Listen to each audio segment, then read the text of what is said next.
Hi dear friends. അപ്പോൾ teacher എന്താണ് നിങ്ങളെ പഠിപ്പിച്ചത്? ക്യാൻ ഉപയോഗിച്ചും മേ ഉപയോഗിച്ചും ഒക്കെ സെൻറ്റൻസസ് അല്ലെങ്കിൽ ക്വസ്റ്റ്യൻസ് ചോദിക്കാൻ പറഞ്ഞു അല്ലേ, പഠിപ്പിച്ചു തന്നു. അപ്പോൾ ആ മേ ആയി എവിടാ പഠിച്ചേ? കഴിഞ്ഞ വീഡിയോയിൽ. And it's easy English with me Shalini. അപ്പോൾ ആ വീഡിയോയുടെ കണ്ടിന്യൂവേഷനാണ്. മേ ആയി ഉപയോഗിച്ച് കുറച്ചുകൂടി സെൻറ്റൻസസ് നമുക്ക് എങ്ങനെ പ്രാക്ടീസ് ചെയ്യാൻ നോക്കാം.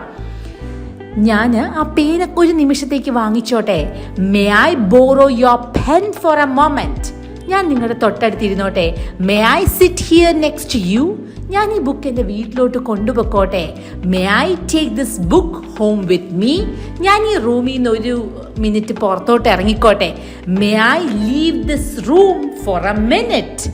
മനസ്സിലായോ? അപ്പോൾ ഇതിൻ്റെയൊക്കെ ഉത്തരം നിങ്ങൾക്ക് എങ്ങനെ പറയാം? യെസ് യു ക്യാൻ അല്ലെങ്കിൽ നോ യു കാൺട്ട്.